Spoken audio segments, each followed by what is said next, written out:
a topic like sex, even though it is everywhere and sex is in the media, it's on the news, it's sex. When it comes to having a deeper, more vulnerable, more open discussion around sex that I think the topic deserves, I just don't think we have that. We have stories about how sex is meant to be that cause us harm as adults. We all carry this backpack of anxieties. Every backpack is different, but nonetheless, we all carry these backpacks of anxiety when it comes to sex and intimacy. If I know you're embodied, I know you're present, you're here with me, I feel safer with you. We all require emotional safety because that helps us relax. And when we're more relaxed in sex, we enjoy it more. It's just this cocktail for wonderful, beautiful, joyful sex. The best way to know the person that you are sleeping with feels safe and feels like, they're enjoying themselves is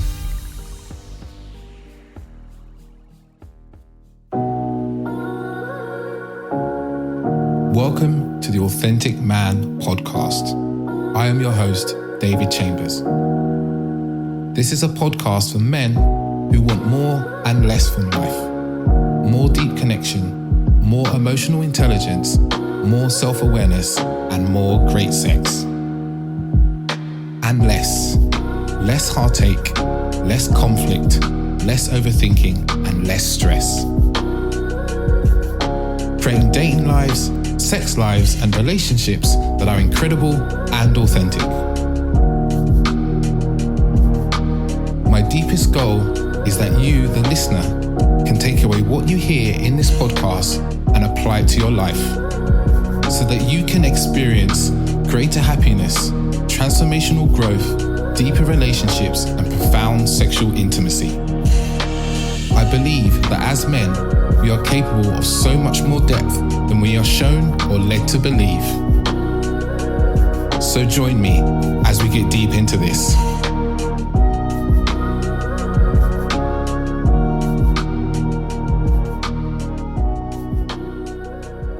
Welcome, listeners, back for another episode as always, and I have a wonderful guest with me today, a woman who I had the pleasure of being on her panel talk we did a number of months ago, just before little Bjorn was born, actually. It was one of those days where I had my phone in my pocket, hoping it didn't ring, and I had to run away.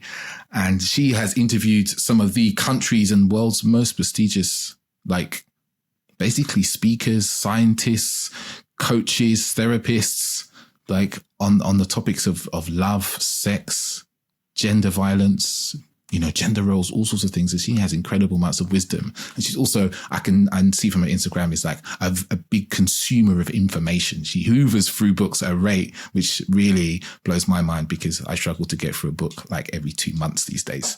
I'd love to introduce you to Emma. How are you doing today? Thank you so much for having me. It's so weird actually hearing you say that, because first of all, I'm usually the one interviewing. So it's weird to be in the interviewee seat. I do occasionally, but I'm usually the interviewer. So I'm like, oh, wow, really weird to be introduced. And also, I think, when you're so in the thick of what you're doing, and I'm sure you get this with doing the amazing podcast and coaching, I'm so in the thick of Sex Talks, which is the company I run. And I do so many events at the moment, which I just love. They're my lifeblood. But I kind of forget sometimes to step back and be like, oh my gosh, I have interviewed so many people now for Sex Talks. I feel so incredibly lucky to have had the absolute privilege of getting to speak to so many big brains on a topic that is so varied. So Sex Talks, I always just say sex is a prism through which you can examine so many issues. I think in a particularly juicy, interesting, personal, humanizing way. And yeah, it's nice to kind of be reminded that that's what I'm doing, because sometimes I forget, because I'm just so go, next thing, which I guess is just a symptom of modern life, and we're all kind of, back to back. But anyway, it is wonderful to be on the podcast, and I'm so excited to get to chat. Thank you. I'm always just wowed. I see your guests and I'm like, basically every time I see you have a new event happening, I'm like, oh, who's this guest? I haven't heard this person. I need to follow this person and read about what they're doing and the book they've got coming out and the information, because they're always really, really fantastic guests. So, as you listen to this, listeners, you're just getting in, and all the details for Sex Talks will be inside the show notes, if my brain serves me correctly currently. But it's a really wonderful, what you've built as someone who's been on the panel and someone who observes you through the, you know, the wonderful lens that is the completely true and full version of your life that is Instagram, I just see this wonderful company that brings in wonderful people. And it's such a wonderfully curated space. Like, it's elegant. It's like everything that goes out is just inviting. And, you know, I know it's very much aimed at women most of the time, but as a man, I just stand and can be incredibly appreciative and acknowledge what you have created and what you are continue to create. Oh, God, I feel so great hearing that. Thank you so much. I think that, I mean, that means so much to me to hear. And I think I really come live. Like, this is why I love live events so much. You know, the online world is fine. We can, it's a great, you'll put all your accolades on Instagram and, you know, and I'm grateful for these more technologies because I get to connect to people like you. I met you at a live event. So that's that I think I came out to you. Yes, I did.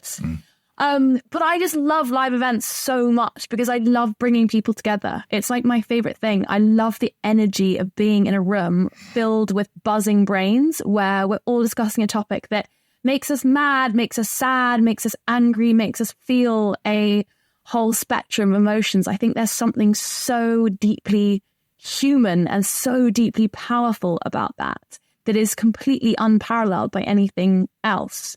And I think when I say it's like my lifestyle, I think I really mean that. I really love that energy more than anything. And I think it's why I've always done Sex Talks as a podcast, but it's a live podcast. I mean, I do some studio podcasts, but yeah, it's mainly live because I just think there's something just so electric about having just a bunch of people in a room. And, you know, I love getting to interview experts and the people I sit down with, but then I love being able to kind of have the audience kind of feed in. Their energy ends up, I think, really feeding into the interview. I always do an anonymous Q&A at the very end, so as to give people an opportunity to ask whatever question they might feel too kind of ashamed or worried or embarrassed or anything to ask about, if it's around relationships, intimacy, sex, anything. And we get just the most incredibly open and vulnerable questions. And I mean, I think we had loads when I interviewed you. I'm sure we had the same thing. I mean, I get like a stack of questions at the end, which, you know, when you ask, you don't have a question, like one person puts their hand up. With this, we get like an absolute stack. And I think that's just testimony to how many questions people have around this topic that I think often feel like left unanswered. And yeah, I think also when it comes to a topic like sex, even though it is everywhere and sex is in the media, it's on the news, it's Love Island, it's magazines, it's sex.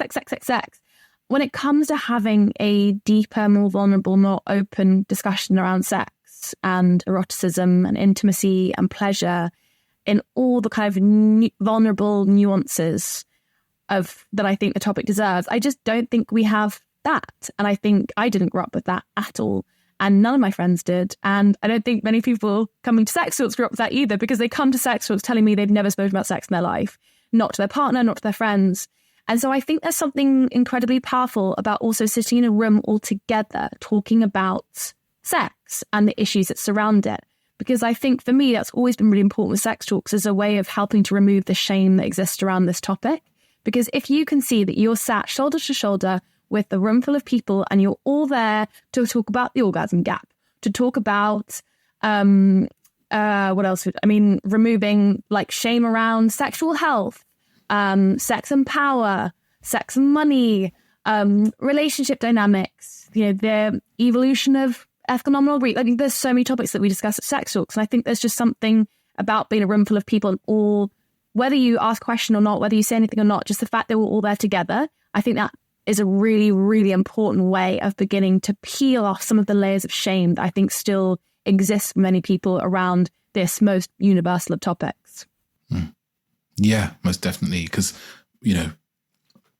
you're in a room of people who are like-minded like you. So instantly you walk in, and if there's some shame of being there, you realize there's other people in the room and they're just like you, which instantly will have you feel like, I don't need to feel as much shame as I may have before. And then you sit there and there's someone wonderful speaking, someone wonderful hosting, and you're learning, and you're like, other people have questions, other people aren't sure, other people having the same experience as you. You get talking to some people afterwards. Suddenly this burden we might have walked in the door with of shame around sex and our lack of knowledge or lack of experience or lack of ability or unknowns, right? Or the things we're going through suddenly start to melt away, because instead of us being this other that doesn't know what they're doing, or is lost or is somehow broken, we become part of the everybody that is kind of actually perfectly normal and the same. I think you've just described that so beautifully, because I think when it comes to sex, I think often if we have an issue with sex or our relationship to sex or our relationship to relationships, to intimacy, so often it can be a really isolating thing to experience, because with the dearth of those more intimate, vulnerable conversations around sex that I think we have in a society that does still regard sex as a taboo topic. There was a recent study that found that over 50% of people in the UK still regard sex as taboo. When you don't have recourse to be able to openly discuss what issue you may be going through, whether that's an issue around desire, orgasm, as I went through, and I'll tell you about it in a bit. But I think it can feel very isolating, because it doesn't feel like, how do you articulate that? How do you, who do you speak to? I think so much of that is due to like lack of sex education that I think leaves a lot of us feeling very disempowered in our relationship to sex. And so often I think what can happen with that is people feel very alone in their issue around sex. And so they interpret that issue as them being broken. So if there's something wrong, if something isn't going well in my sex life, it's me and I'm broken. When actually, I think we have a very broken sex culture, one that doesn't facilitate, a sex culture that isn't rooted in good sex education, that isn't rooted in kind of open, vulnerable conversations around sex, one that isn't about kind of communication, one that still sees sex and bodies and everything to do with it as kind of shameful, which is just wild. Like, it is literally the most universal topic. Guess what? We're all here because of sex. Like, big surprise there, And so I think that we end up internalizing any issues that we have around sex and shame around our bodies as being personal issues to do with us, when actually I think they're a reflection of broader systemic problems with how we see, think, and talk about sex. And I think that really so much of it comes down to sex education. But it's kind of two things, isn't it? It's sex education and the fact that, if you've grown up in the UK, but also in the US, I was doing some research recently, this isn't, there are places that do it very well. Like, I just interviewed Sophie Hagen, a comedian who is from, I'm going to say Denmark, and I really hope Denmark is correct. And I'm having a mind blank, but I think she said she's from Denmark. And they were saying just how they grew up like talking about sex so much. It was kind of, there was no shame there. It was part of the course. Sex education was really good. But I think the majority of people, certainly in the West, have had bad sex education. You didn't get taught about it at school. It isn't something that is kind of approached as a really kind of fundamental part of your overall health and well-being. And you're like, sex isn't seen as like, part of being a functioning, healthy, happy, individual. And also, sex, not talk about like connection to your body and stuff. And so I think that means that we're not really, as we grow up, we're not really given like a good filtering system, I guess, for what is good versus bad information when it comes to sex. And I mean, the statistics now are really depressing. Like, I think it's over half of kids who are 13 have seen, more than half of children around age 13 have watched porn. And for a lot of young people, porn ends up being their primary form of sex education because the sex education is so poor in schools. And I just think as a result, it just sets a lot of us up really badly to be able to to graduate into our kind of sexual selves. And really, the sexuality is always a part of our being. Obviously, you have at different ages, you have a very different relationship to sexuality, and you should. But it means we're just not set up in a way that allows us to explore our body and pleasure and our body's amazing capacity for pleasure, the depth and breadth of pleasure that we can experience in a joyful, shame-free way. Instead, I feel like, a lot of people, myself included, go through this like very kind of circuitous route to connecting to their body, to sexuality. And it's, not until your late 20s, your 30s. Some people are not until their 60s when they actually begin to explore their sexuality, and kind of what a waste. Yeah. Yeah, the shame is the weight of shame that's like just embedded, as you said, in our society. And it's, I think one of the things there's this like multi-pronged attack on sex, right? That's, you've got religion that's this kind of like big cloud that's really intertwined in how we think about sex, even though as a country, as a kind of, I guess technically Britain is a Christian country, but not the most Christian of Christian countries, right? But it still has this weight, this kind of the original shame was created there. That's the way I often see it. And then we have this kind of new shame that comes in, like, because the religious piece also touches on porn and how we kind of still look at porn as this shameful thing, either to be someone working in it or someone who's watching it. So porn is kind of shame filled. And then the education piece often gets kind of tainted by, what would I say, kind of hyperbole, where they're like, oh, there's sex education happening for 6-year-olds. They're going to teach them about blowjobs. I want my children out of that, when actually they're just going to teach them like the real names for their body parts and about consent and about like who should be touching the body. Or when we're 14 years old and, like you said, you said about 50% of 13-year-olds, right, have watched porn, right? If you don't give them something that's like meaningful and insightful and has good information, they're just simply going to take whatever's there. And porn as it stands now is so available, so easy to access for everybody. And that's people's primary education. And I had it said to me, I think it was a podcast, or I don't know if it said it to me in person. It's like learning how to drive by watching Fast and Furious. Yes.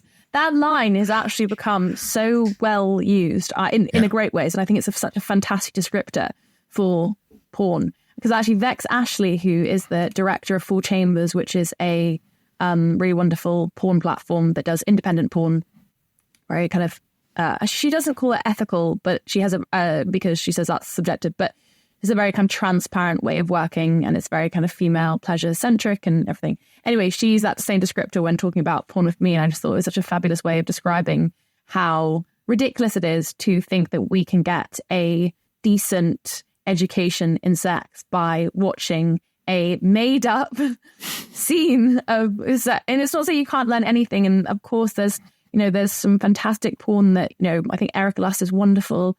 Feminist porn creator. Vex Ashley is great. I think you can learn a lot about pleasure and sensuality from certain kinds of porn. I do think a lot of mainstream porn is problematic and is fetishizing, misogynistic, violent, etc., etc. But I think what is so important is, as you said there, porn literacy, understanding that porn is a fantasy, that it is something that has been created not to educate you in sex, but to, fundamentally to make money and to be competitive in a very saturated space. And so I think for children watching porn early on, when they're not prepared with the language and understanding and that porn literacy, to be able to understand that what they're seeing, to understand like what they're seeing, because they are going to see it because they're on the internet and that is the modern day life, to not be equipped with the understanding in the context of what porn is and what it is not. I think that for me feels just such a fundamental problem that we have with our current kind of sex landscape, and one that is only going to get worse. We're all so online all the time. And you mentioned there how there is this kind of moral hand-wringing, and we have this reflected in politics a lot. There's this kind of, politicians are wringing their hands, so awful, the kids are being exposed to all this stuff and they should be taken out of schools, etc., etc. You had that just, I think it was last year. When Rishi Sunak was still in power, and kind of then what that does is, again, just kind of reinforces this idea that sex is a topic that is bad and wrong and there's kind of morally problematic, and then we mustn't expose our children to it until what, they're 16? You think they're not on the internet? You think they're not finding out about this stuff until they're 16, and then one day they're like, oh, cool, we're 16 now, and then what? You're not even providing good sex education at 16 anyway. So I just think my approach to these things is we must deal with things as they are, not how we wish they were. And how things are is that we live in a very online world, and there is a lot of pornography that is very accessible and is free online for anyone to find and for anyone to see. And thus we must prepare children to be well equipped in the language of sex and consent and their boundaries and their bodies, so that when they see pornography, they're able to understand, okay, this isn't that looks, that looked violent. That's not a depiction of, consensual sex that I should be emulating. I always think there's a fantastic, Laura Bates, who I'm interviewing next week, actually, who is incredible and runs the Everyday Sexism campaign. She gave a talk many years ago, which I think she's referenced quite a bit since, and which always stuck in my mind. She goes to schools and does sex education. And she said that she went into one class where a young boy, I think he was about 14, had been suspended. One of the teachers was relaying the story to her because he had raped another classmate. And when the teachers asked him why he didn't stop when she was crying, he said, because I thought all women cried when they had sex, because his only source of information around sex was pornography. And so I think, again, that story just always sticks in my mind because I think it so well articulates the problems with not preparing kids for the reality of seeing porn online and also conversations around consent, bodies, etc. So I think so much has to change. Yeah. Wow. That's harrowing, that is. You know, when I really stopped and when you said that, I was like, shit. You know, this, like that, as a scene, like in a moment as a teacher and a pupil, because in his mind, he wasn't doing anything wrong. He was just acting out the thing that he like maybe there was somewhere in his mind, he kind of knew what he was doing wasn't quite right, but maybe that was just his excuse. But like when you hear that and you're like, holy shit, yeah, you can actually see how that can make sense in his head. And I just think of the stories that we have around sex. And I think, you know, that maybe that young boy there is maybe an extreme case, but us as adults now, we have stories about how sex is meant to be and should be that cause us harm as adults, right? It might not be as extreme as his case. And I guess a question that's really like landed with me quite heavily is, what are some of the stories that you see, that you hear from the women that you speak to, interview, about the stories that they're holding about sex that maybe are problematic for them, that cause them issues and challenges? So I'm going to back up a tiny bit to give some context to my answer to that question, because it kind of relates to what we were discussing at the top of the conversation. But the reason I set up Sex Talks in the first place is because I had a really bad relationship to sex. So I felt very disconnected from my body. I grew up with an eating disorder, had been sexually assaulted when I was younger, had a lot of sex I didn't necessarily really want, but felt I had to have because I thought that sex was kind of, as a woman, your duty. If you're in a situation with a man, you kind of just needed to just kind of do it because otherwise you're a prude. The very kind of Madonna-verse whole complex, I think, is deeply ingrained in many different ways in all of us. Anyway, so I ended up going to sex therapy when I was 28, and it was on the recommendation of a friend. And I found the first thing I said to my sex therapist on first therapy session was, I'm broken. I don't work. I don't enjoy sex. I can't orgasm in partnered sex, and I don't really like it. And I don't think you're going to be able to fix me. And that was my genuinely what I believed. And I didn't think, I'd kind of gone to sex therapy thinking, well, I might as well try. I've got nothing to lose. And I'd been commissioned to write a column about it. So I was like, fine, I'll go. But I felt very alone in what I was going through. And I was always amazed at how when my friends talked about sex, they were so anxiety free about it. They were able to just like seemingly hook up with guys, hook up with girls, not be beset by the same anxiety and worry that I was when it came to dates and sex for me. And in the sex therapy room, my amazing sex therapist, Alex, reassured me that what I was saying to her was something she heard all the time, was something that so many women particularly, and men too, but women particularly, came to her with. And a lot of it was to do with body image issues, and a lot of the focus of our sex therapy sessions ended up being around tackling the eating disorder and a lot of the ideas, my relationship to my body. And in turn, it was really kind of working on that and working on my relationship to my body that ended up proving so impactful to how I viewed sex and pleasure. Because I'd never seen pleasure as something that, pleasure wasn't really part of my lexicon. My body was something to be punished. It was something to be controlled and disciplined because I always felt too big and had this eating disorder from when I was 12. And it had just manifested in different ways. And so the idea that my body was something to give me pleasure was just like, wait, what? It honestly wasn't part of my lexicon. And so a lot of the work we did was trying to rebuilding that connection to my body and my capacity for pleasure outside of the bedroom as much as in it. And so to answer your question about what is the thing I hear a lot at Sex Talks, I thought I was alone in feeling broken. I thought I was alone in feeling like I had a bad relationship to sex, that I didn't like sex, that I couldn't orgasm in partnered sex, all these things. What I have discovered in doing sex talks is that, God, I was not alone. I sadly was in such great company because so many women, and I do focus mainly on women with sex talks. I always say sex talks is open to everyone, and I want it to be a space that it'll never be a, man-hating space at all. I really strive to it to be productive, curiosity-led conversations, but I do focus mainly on women, just 'cause that's always been my kind of focal area from the perspective of my journalism. And what I hear from so many women is the same thing, that I'm broken. I've heard that very line I've heard repeated ad nauseum to me. I'm broken, I'm broken, I'm broken. And it breaks my heart how many women grow up thinking that there's something wrong with them because of their relationship to an experience of sex. And so often it is, it's body image issues play a massive part. It's when people have had sexual trauma and it does reshape your relationship to sex. Obviously, we have a society, I think, a very male-centric notion of sex that I think does us all a disservice.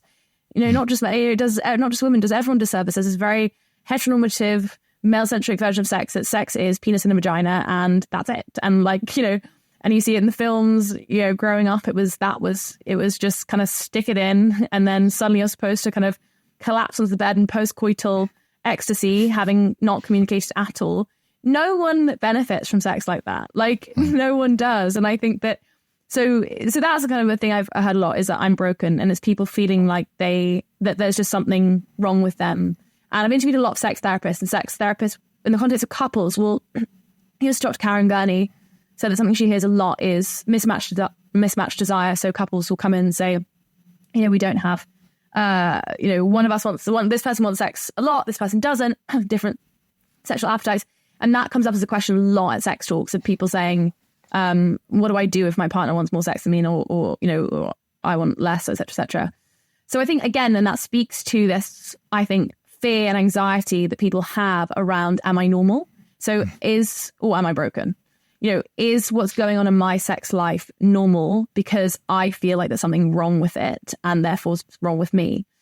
The second thing I hear a lot, and again, feels very close to home, as it was definitely how I felt.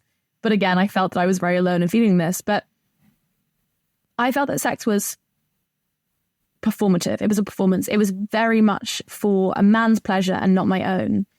And when I say this, I never mean it in a way of I blame men and all the men I slept with were, demanding that I perform for them. It wasn't like that at all. I think, with a lot of people growing up I slept with, none of us were taught the language of sex. And so in our adolescence, we didn't know how to communicate about sex. And so I felt often we were both going into a sexual context in which everyone was anxious and nervous and no one said anything. And then we performed the roles that we thought were expected of us, and often they're very heavily gendered roles, didn't communicate. And then that was that. And we followed this sexual script, I think, to a T, that we'd grown up thinking was correct and right. And then, that was that. And, sex was depicted in, so much popular culture, sex is depicted, it ends when a man comes and that's it. So again, my perception of sex was it was something for a man and it wasn't for me. And hence my pleasure wasn't really important and hence wasn't prioritized. And I didn't prioritize it. I remember once actually, and I was in my mid-20s, someone asked me on a one-night stand, what do you like? What do you want? And I was stunned because one, I'd never been asked that before. And two, I didn't know. I had no idea because, again, I hadn't really explored what I liked and what I didn't. I hadn't really taken my relationship to pleasure seriously because, as I said, sex had been performative. And I've heard that repeated often amongst people I've interviewed, experts I've interviewed, as well as then people who come to sex talks have written kind of various questions around the performativity and the expectation around sex. And I think that, again, for me, that's very indicative of the fact that we need to shake up our model of sex so fundamentally. And I love the way Esther Perel obviously talks about sex and eroticism as a form of play and exploration, because I think now I'm in my 30s and have done sex therapy and don't feel, I feel some shame. The residual shame crops up. Of course it does. But I feel because of the nature of my work and because of the conversations I get to have, I feel emboldened in my relationship to sex and intimacy and pleasure to approach sex with curiosity and playfulness, and hence to be able to be kind of silly with people I sleep with and for it to be fun. And I'm like curious about it. And I don't go in with expectations of we're going to follow this set script. It's going to look like this or feel like this. But I'm more like, oh, I really wonder what this person is going to be like within the context of a really intimate setting. And where that would give me so much fear and worry previously, now I find it so fun and exciting. And I think I wish I could have grown up with that understanding of sex and that understanding of sex as play and exploration and something just to be curious about, because I think that would have made such a fundamental difference to how I experience sex. And I know that would have made a massive difference to how so many people I speak to also would have experienced sex. So that would be, those are kind of the twin pillars, I think, that feel to me like the most kind of prominent themes amongst people I speak to. Wow. Really powerful, that. Because I just wrote something down here, as you were saying about curiosity. It's like shame gets in the way of curiosity. When we experience shame, we can't be curious because we're just locked in shame, and we can't, it's like a giant fog that we can't see, and we find ourselves in automatic pilot and all sorts of things, just because, like you said, the performative nature of sex is like, oh, well, this is my role and I need to perform this role. And it's interesting as you say that, because like I speak to men and they also are telling me the same thing, like, oh, they have performance anxiety that they can't talk about and so forth. So they're in the performance, and it is like a play, isn't it? It's like we're all so in our performance and our roles, and we're so in our own experience because of the shame. We're just thinking of our own emotions and our own fears and our own worries, that we can't be curious about the other person because the shame has like shackled us. And we just think, oh, well, I need to do the things I'm meant to do so the other person thinks that like I'm good, worthy, good at this thing. But yet we're all kind of locked in, not everybody, but often locked in these roles. And then we're not enjoying the moment. We're not enjoying the experience because we are playing out the script of who we think we need to be instead of being able to be curious about who we are and who the other person is. That really, Can I, David, just on that point, I think, you said it so brilliantly there, but I have a very unattractive, very unsexy analogy that I use to describe what you're talking about there, alternate sex talks. And that is this idea that I think we all carry this backpack of anxieties. Every backpack is different, and it's a different weight, it's a different color, it's a different, energy is a lot of backpacks are different, but nonetheless, we all carry these backpacks of anxiety when it comes to sex and intimacy. And we carry them into the bedroom. And we assume, because of this shame that you're talking about there, that we're the only one wearing this backpack. That we're the one burdened with this backpack. And our job is to hide the fact that we have this backpack from our sexual partner. So even though we're naked, we are trying our best to hide this backpack of anxieties, lest they discover that we're not as cool and confident as we want them to think we are. And in turn, we assume that they are just so calm and cool and collected and don't have any anxieties or worries. And hence are just being able to they can kind of own the situation. And then, they don't have their own backpack of anxieties.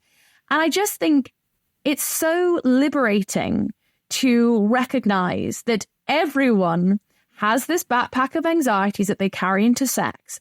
And thus, if we can acknowledge it and we can vocalize, express these, whatever worry we have, and just be very communicative, we also then give someone else an opportunity to be vulnerable with us with regards to what's in their backpack. And I've talked about this often at sex talks and discussed it with many sex therapists and people in the audience. And I really do think the backpack is real. But the other day, or not the other day, but relatively recently, I probably shouldn't timestamp that. At a certain point in not so distant history, I sat with someone who afterwards we spoke about the sex that we just had. And he told me, he was like, God, I was so really nervous. And he really kind of like rushed things. And I was like, God, it's quite, I took that as like overconfidence, and like it was him going into the situation being overconfident and like not pushy. I never felt uncomfortable, but just kind of almost things were on his terms a little bit. And afterwards you said, it's just like, God, I was just so nervous. I was really anxious. I really like you. And I was kind of worried about, I felt there were so many things that were like playing in my mind around performance and et cetera. And I was stunned because I just like hadn't, and even though I talk about this goddamn backpack, I just hadn't stopped to think that was something that he might be worried, because I felt nervous. I felt, I always just think kind of the first time you're intimate with someone is a bit nerve-wracking. It's really vulnerable. So I was there like, in my head, like, okay, like be calm, be cool. And it was only afterwards that we were able, and I think this is really important, being able to like talk about the sex we just had afterwards. But it was only in that conversation that I was able to recognize how both of us had these backpacks of anxiety, and we were then able to kind of mutually acknowledge it. And for me, it felt that was probably the most intimate part of the whole evening, and made the whole experience just like 10 times better, because suddenly it felt so equal and open, and really there was no shame there because we were both able to speak very honestly. And this is something that comes up a lot at Sex Talks, actually, amongst different panelists about, people always ask, what are the best practices in sex? You're having, partner sex with someone new, etc. And this idea of doing the post-sex debrief has come up frequently, and I love it. And I think it's just such a valuable thing to do. And it sounds awkward, like, oh my gosh, you're going to talk about rate the sex together when you're still lying naked. But actually, it's more just, so how did you find that? Like, what were you nervous? Like, what did you enjoy? And I've really started doing that. Like, what did you enjoy? And then also, what do you like? What don't you like? Kind of, how do you like your body being touched?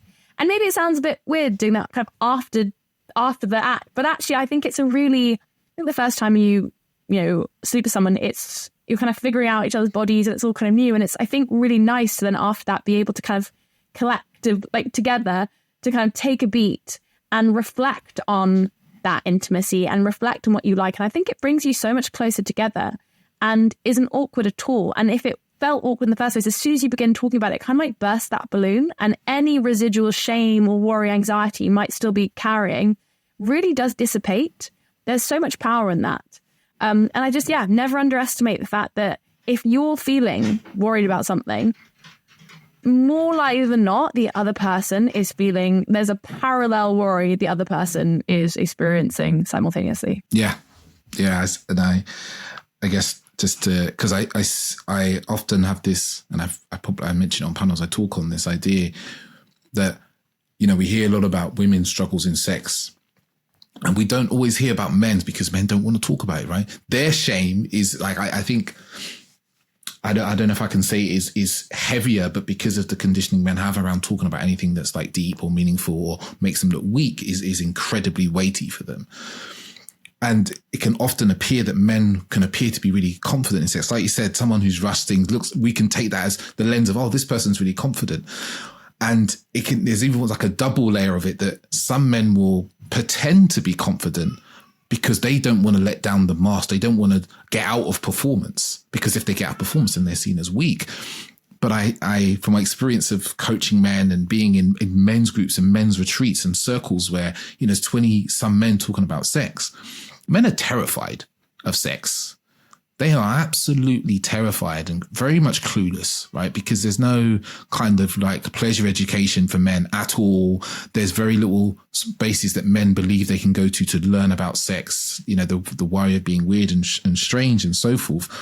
So having that kind of post-sex debrief, now I guess these are two separate things, that post-sex debrief is so, so important, right? Because like you said, we go in blind. We're going to sex kind of blind with this person. And, if we're lucky, we're both able to be present, or one of us is able to be present, and we're not completely flooded by fear, worry, anxiety, and, the stories of not being good enough. You might be able to listen to them and have a reasonable gauge of like, it sounds like they enjoy that. And it's, no, they didn't enjoy that. The body went stiff. And maybe we even have those skills of kind of self-awareness and kind of like sexual awareness to notice what's going on and stuff, but most people don't. So afterwards, there's a beautiful moment, opportunity to actually have like a meaningful conversation. And the shame comes in and stops us from having it, because we're like, oh, what if it's shame, and then it's kind of a fear of judgment / rejection that comes in of often, what happens if I say something and they hated it? What happens if they hate the sex? And I find this interesting because I know that that fear is illogical. And when I talk to men about it, I'm like, I understand that, but can we talk about it logically for a moment? If she hated it, right, which is very unlikely, but if she did, and you ask about it, and she tells you what wasn't great, what she didn't enjoy, isn't that a wonderful moment of clarity for you, right? Because now you've just learned something that you can really take forward in your life. And yeah, it could be hard on the ego and so forth at that moment, but it's an opportunity to be like, oh, wait, you hate that fingering technique I learned when I was 12 years old from my cousin's brother or whatever, right? Oh my God, she really hated that. And oh, that was uncomfortable. And what she actually really wanted was something a bit more soft and gentle. Now you're empowered with new information. And I know that it's, as I say this, you're listening to this thinking, oh God, yeah, but I feel so much shame in that moment and I feel terrible about myself. You might do, right? But look further beyond than just the moment and look at the rest of your sexual life. You know, what could be possible for you if you actually start to talk about sex with the people you have sex with or the people you're about to have sex with. You know, it can literally completely change your experience of sex, both yourself, but every person you sleep with kind of afterwards as well. Even, and I must caveat that with, all people are very different sexually. Some people like certain things and don't. But of course, the more awareness you can build in the moment, especially, like the better.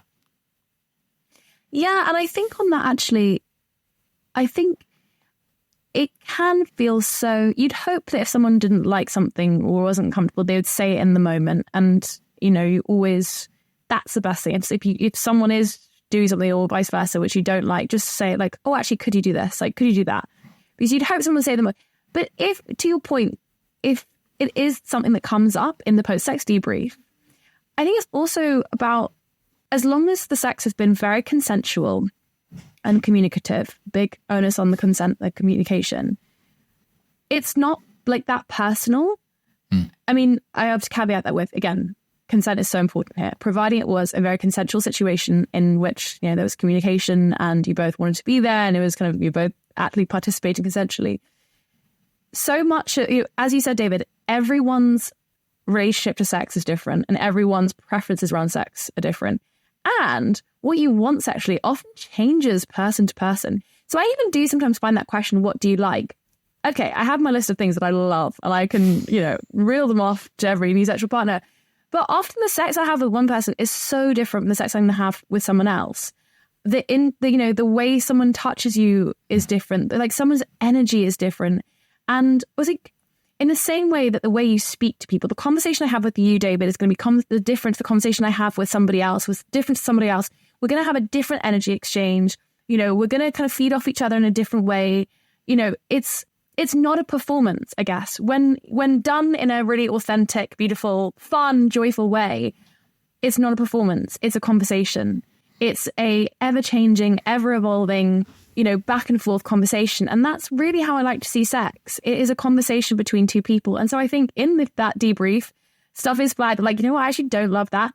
Great. Like, you know, that's a, you know, as you say, it's a learning in that conversation, but it's not personal. It's just that person, you know, that the thing you did there might be great for somebody else, but it's not right for this person. So I think it's also just not deeping these things, not making it feel like, oh, this is a slight on me and my sexual techniques. It's like, no. Also, we should be experimenting, exploring with our sexual techniques always, because we're always going to be evolving sexually and everyone we speak with is going to want different things. So I think it's about, not kind of personalizing that feedback into profound way and letting it like knock your confidence and actually, to your point, allowing it to be something that is a real kind of point of growth.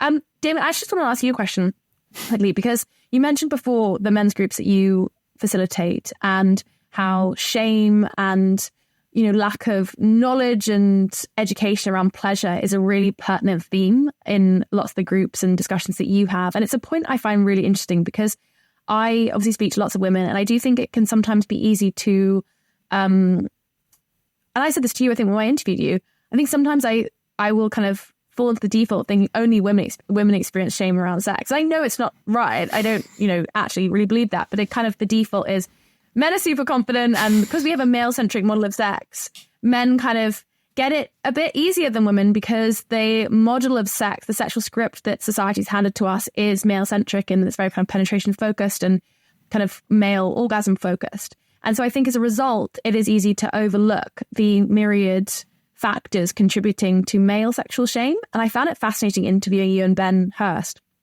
about male sexual shame. I learned a lot through you two.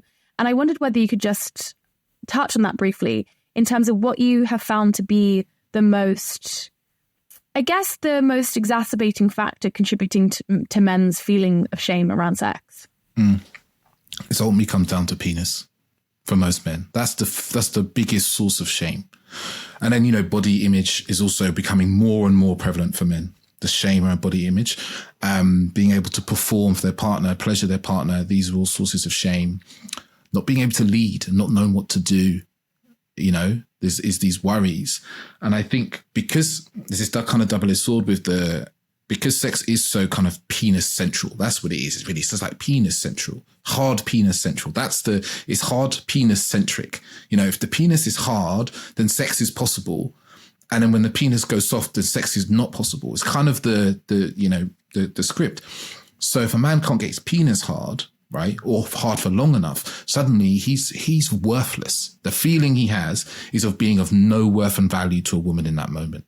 I can't fulfill the one job I'm meant to do in this moment, and I'm a worthless man. Like, I have many men that have said they're in partnerships and they have erectile dysfunction. I have a real issue with the two terms that we commonly use, erectile dysfunction and premature ejaculation, because I don't think they're just not nice terms, but they're what we know.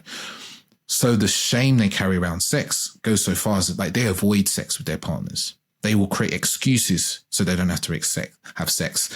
And they feel shameful to then admit why they're trying to avoid sex. So then their partners are like, what's wrong with you? Why don't you want to have sex with me? Or don't you find me attractive? And then suddenly he's in this dynamic of like, God, I don't want to say the thing because I feel so ashamed because I'm not man enough. I'm not good enough. And it's all very much linked to the kind of piece about masculinity.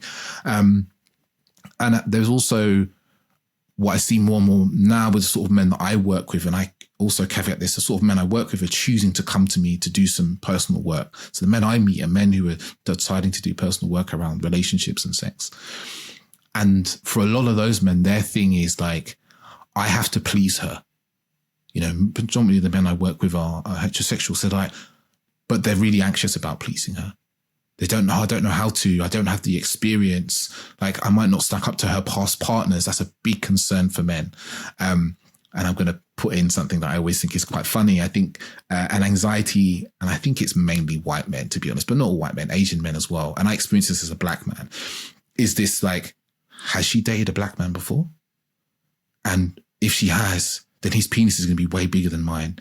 And then suddenly, like, they get rid, isn't that anxiety? Not all white men and not all Asian men, but I've definitely seen it in the way that Asian men often have spoken to me, whether it's like panel talks or in person, and the Asian men that I know, this kind of comparison to other men, So the anxieties that men bring in, the shame they carry around, there's a lot kind of linked to the kind of, like you said, the performance, the body, the ability to kind of get it up and to know what to do and how to do that correctly. And even down to like, one of the things I often see with men, and we kind of talk about in the moment feedback, because I think in the moment sexual feedback is a really powerful way that we can learn about each other and so forth. And what often comes up is if their partner gives them some sort of direction, what comes up for them is this almost fear of, oh my God, I've been doing it wrong the whole time. It's a shame. They're hit with the shame attack. Like, oh, she's telling me she doesn't like me to stroke her clitoris like that. She likes like this. And then it kind of, what hits them is this, oh my God, I've been doing it wrong this whole time. And she's been miserable and unhappy with all the sex we've had. So then they can sometimes react in ways that are unhelpful. It could be defensiveness, right? Which kind of, or dismissiveness, or they can shut down, which doesn't open up to curiosity and playfulness and fun. So there's so much kind of emotional reactions that's occurring for men. And because they hide, a lot of them are hiding these emotional reactions. They're not being surfaced. And then there's the which I don't think is super common that I've come across, is where their partners aren't particularly compassionate to their fear, worry, and shame. And I'm sure, a lot of women experience this as well, where a man is struggling with erectile dysfunction and the partner's kind of like, what's wrong with you? Get over it. What's wrong with you? Why isn't it working? And bang, more shame. And, and that can be really tricky. And I'm not saying this is really prevalent, but it's something that's come to my coaching space quite often. And it is, I think it's this kind of hidden thing that men don't really talk about because the shame is so much. And even if there are spaces for men to come to talk about it, they feel ashamed to go to the space. Yeah. It's so interesting hearing you describe that, all, David. And I think that what you're really reflecting are so many points of our broken sex culture, because if we think of the kind of sexual script that so many of us grew up with, a lot of these anxieties that you're vocalizing there, that I've articulated and what I said before, are reflections of these pressures and expectations that are encoded within our weird broken sex script. Even when you just said there, when it comes to partners being unsympathetic about erectile dysfunction issues, for example, the idea of why isn't it working? With this idea that there's very one specific way for sex to work. And in the way that sometimes as a woman, you just don't get turned on or you don't get as wet, that can be where you are at with your cycle. That can be the mood that you're feeling that day. It could be that you're stressed. It doesn't mean that you're not working. It just means in that moment, your body isn't responding to a sexual stimuli in the way it has done in previous moments, because there's a myriad of other things happening in your body. Your bodies are incredible and they're doing a whole ton of stuff the whole time. And there's a workaround, like if you're not getting wet, you use lube. If you're not, and I think so just that idea, it's not working the way it's meant to, is a reflection of this idea that there is a way that sex works. And if it doesn't follow that schedule and that system, then it's somehow broken. And I think, again, also the how restrictive it is to have an idea of sex as solely penetration, when actually sex and eroticism and sexual connection is so much more than penetration. It can be really erotic and hot to just kiss for ages and really kiss really passionately. That can be so sensual and so bonding. Same way with also being fingered, touching someone in a very erotic way. There's so many elements of sex that don't involve penetration with a penis that are so erotic and sensual that we often, because of this very penetration-focused model of sex and very goal-orientated model of sex, have often rushed through or overlooked the importance of, because we have to get to this penis and vagina coming at the end, which is such a waste. And I think that it's so limiting of it's like being served the same meal every single day. It's not that enjoyable after a while. You want to shake things up a little bit. And so I think when we can begin to see sex as, I think Dr. Karen Gurney, sex therapist, who's written a brilliant book called Mind the Gap, says, thinking of sex as a buffet. There's all these different options available to you, and there's no one order to have them in. You can have one thing for now, one thing for later, just giving yourself permission to explore the variety of things that sex can encompass just takes pressure off, I think, of both people in that moment, that I need to be wet enough, I need to be hard enough, I need to be into it. Sometimes you're just not, and that's completely okay. And, you can do something else. You can be intimate in lots of different ways. So I think that's just really important. We need to disconnect from this idea that sex has to follow this very specific set menu. It absolutely doesn't.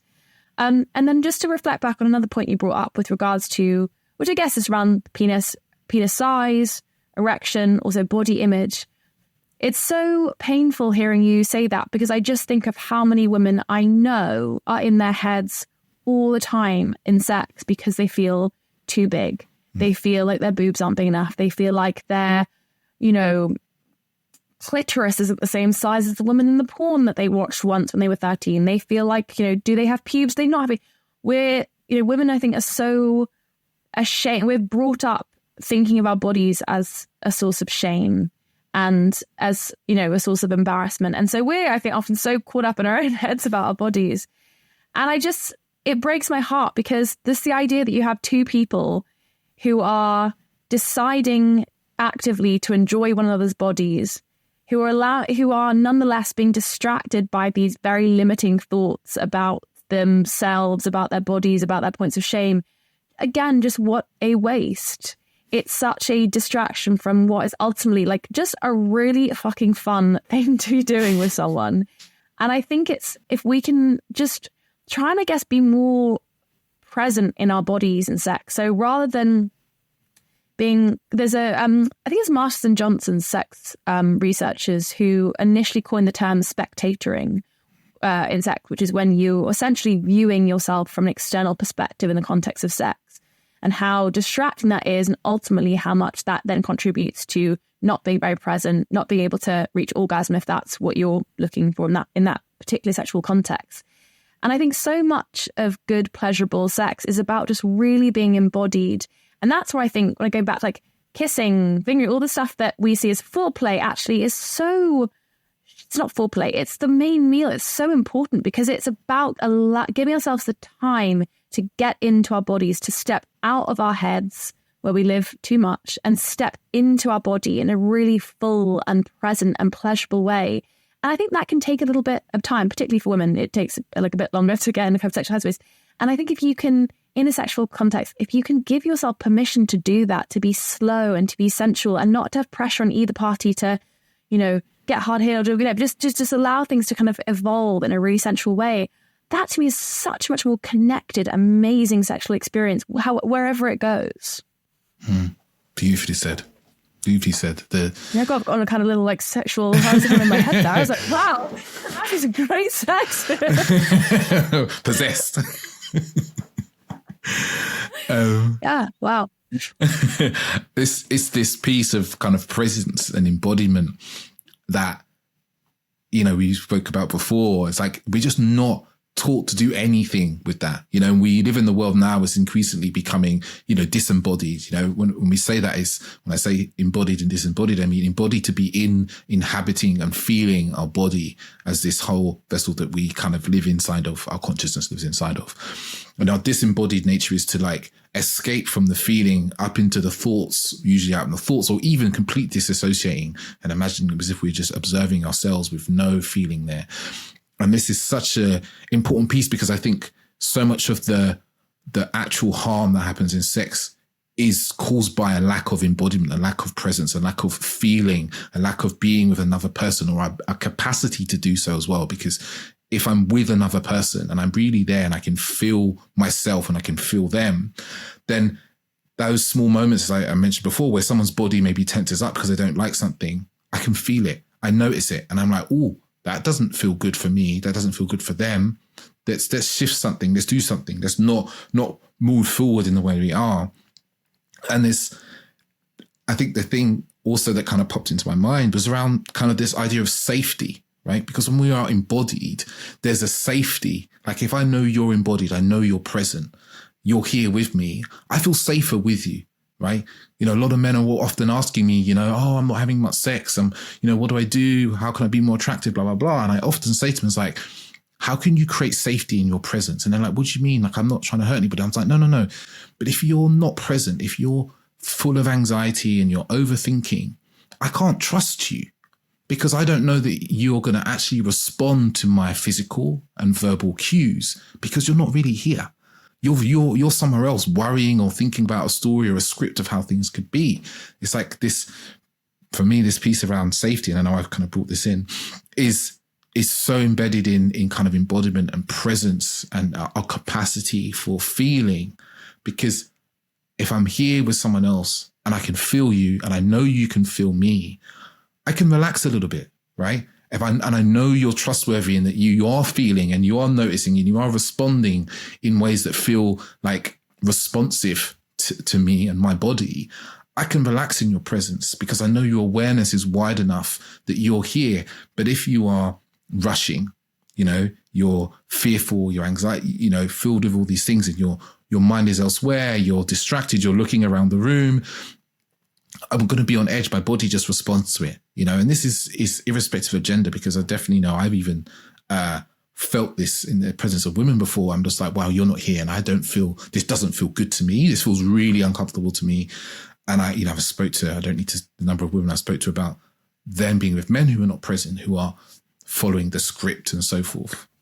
And I think I love that term. I think safety, you're totally right. It's how do you make someone feel safe in your company and feel safe in the situation? And I think safety has many meanings, because it's feeling physically safe and it's also feeling emotionally safe. And I think on both of those things, the fundamental thing it comes down to is communication. Communication. And the best way to know that the person that you are sleeping with feels safe and feels like, they're enjoying themselves, is to just continually ask. And I think when we talk about consent and this idea of like affirmative consent and enthusiastic consent and continually asking consent, often and I get this comes up with sex talks, like, isn't that kind of like killing the mood? If you ask consent, aren't you kind of killing the mood? Like sex should be like, naturally. It is the sexiest thing when someone can like continually checks in when you're having sex. Like, oh, do you like that? Does that feel nice? Oh, are you enjoying that? It doesn't kill the mood. It's just a moment of recognizing, I'm doing this thing and I'm just checking, do you enjoy this? And then you're also giving that person the opportunity to say, oh, can you do it a bit like this? So you're working together, you're being curious together to figure out how your bodies work together, whilst also on the other side, there's this person being asked the question is kind of called into their body a bit. And I've really experienced this where someone's asking, oh, are you enjoying that? Do you like that? And I'm like, oh, I guess I was feeling a bit disembodied. In my head, I'm like, oh, I wasn't engaged. And then it kind of compels me to think, oh, am I enjoying that? Oh, yeah, I really am. Or actually, can we do it a bit differently? And so I think the conversation, like the crux of safety in sex and I think pleasurable intimacy is communication and constant communication whilst having sex, which is just the sexiest and most wonderful thing. And I think, I said before, it's safety is often also in like the emotional safety. When you continue to communicate through sex, you also are giving the other person, an opportunity to vocalize their needs and vocalize their worries or anxieties or things that they maybe, if something doesn't feel comfortable. So you're continually checking in. And so that's creating an emotional safety, I think, as well as a physical safety. 100%. And emotional safety is just this incredibly important, attribute of good sex, of great sex, because often we think of sex, we think technique and doing things right and being hard and looking good and doing the performance. But there's this really hidden piece that I think is vital, which is emotional safety. It's like both people feel emotionally safe. And I say both people because I think it's really important for all people. Sometimes I notice with the men that I work with is they don't think they need or it is required for them as men to have emotional safety. And then I'm coming in conversations about, oh, so you're feeling really stressed and you're feeling really tense about sex and you're feeling, erectile dysfunction or so forth. And like, oh, how emotionally safe do you feel with your partner when you're having sex with them? And they're like, oh, well, not at all, actually, because of these instances have happened. So it's to say like we all require emotional safety because that helps us relax. And when we're more relaxed in sex and we're more present, we have more pleasure, we enjoy it more. It's just this cocktail for wonderful, beautiful, joyful sex. Totally. And I just add to that as a final point on the communication thing. I think communication, good sexual communication begins outside of the bedroom. Yeah. And I think it's so powerful and I think empowering for both parties involved to begin to talk about sex with someone new or with someone who has sex a lot before having sex. And we talked about the debrief, post-sex debrief, which obviously I love. But I think also just making sex part of your conversations so that when you're actually naked in front of someone, it's not the first time you're talking about sex. It's like, it's an extension of a conversation that has already been started. I'm not saying you have to sit outside like being like, so you could give me an A to Z of like what you like and what you don't like. No, but just sex shouldn't be a topic that we shy away from or that we're scared of or feel embarrassment about. We can bring it up in lots of different ways of like, I would really like, I don't know how, I'm trying to think of like what I think a good sexual conversation starter would be, but I just think weaving it into the conversations that you have with someone, whether it's kind of like, oh, like, what do you like? What kind of, sex do you tend to enjoy? Or is there anything that you have experimented with sexually that you've found really pleasurable? Things like that, it shouldn't be embarrassing. And I think when you begin to have those conversations with someone like outside of the bedroom, you kind of build up this kind of sexual currency with them that I think carries through in a very powerful way to that intimate environment of then being, in bed together. And I think that is a fantastic way of like laying the foundations for good sexual communication. Amen. Amen. My former pastor would probably disapprove of me using it at that point in this context. But oh no. Well, the church is all done. It's a whole different topic. I see that time is running away from us. That's a different podcast episode. We can go into that. Fascinating. I see time is running away from us, and I feel like it's a really beautiful point to kind of wrap up there. And I'm sure the listeners now are wondering, like, okay, how do I come to one of your sex talks, or what have you got coming up in the kind of, these coming months in terms of sex talks and so forth? So the best way, I can post everything about sex talks on my Instagram, which is Emma-Louise Boynton. And I have a sex talk Instagram, but honestly, I'm trying to manage too many accounts across the board right now. So best thing to do is check out my Instagram. I post everything sex talks wise there. The podcast comes out most Thursdays. Sometimes we have a little break if we don't have a live event, but the podcast comes out on Thursdays, and that's typically a live recording of the a sex talks event, but recorded really well, so you wouldn't be able to tell it's live. And then I've got quite a few live events coming up over end of October, beginning of November, so you can check them out also on the Sex Talks website, which is sextalks.co.uk. But yeah, Instagram is the most kind of up-to-date thing. But yeah, so I like so many events, David, that I'm like when I think about it, my brain kind of goes haywire. And then I'm also at the moment writing a book, so that will be a kind of beginning to consolidate all the learnings of sex talks, of which there's just kind of so much there. So that will be a long time coming. That won't be out till spring 2026. So you have to hold tight for that. But in the interim, listen to the podcast, come to a live event. I'd love to have, and I definitely want to have more men in the room at Sex Talks. As I say, I really want it to be a super inclusive space. So all men, everyone of all genders is very warmly welcome. Fantastic. And I'm sure listeners, you've heard this, and this is one of those episodes you need to go and share this with someone, because there's someone in your life that needs to also hear this. There's a friend, your partner. Lovely episode to listen to with your partner as well, if you're going to go back and listen to it with them. But I say a big thank you to Emma. It's been fantastic. I love these conversations. It's always a pleasure to speak to you. And listeners, I'll say thank you very much. And just to add to that, you create such an incredible space, David. And I think the way that you facilitate conversations just allows them to go in such beautiful, kind of vulnerable terrain, into such beautiful, vulnerable terrain. And I really appreciate that. And I feel like I've learned loads being interviewed by you. So that is always a wonderval way to end an interview from an interviewee perspective. So thank you so much for what you do. Oh, thank you. Thank you very much. Very, very grateful for that. And listeners, I will say is ciao, ciao. I want to say a big thank you for listening. It's people like yourself that really help get the podcast out into the world. Especially if you're often sharing the episodes and the podcast with people that you feel just could do with listening, right? Can see a different way of being a man, maybe a different way of having dating lives and intimacy and relationships. So I want to say a big thank you. And if maybe after listening to this episode, you think, oh, there's someone actually who could really do with this, please share it with them. Share the love. I'm really, really grateful. And if, you want to get in contact with me for any questions, or you want to talk about coaching or any working together, feel free to reach out to me on Instagram @theauthenticman_, or you can email me hello@theauthenticman.net. Thank you very much.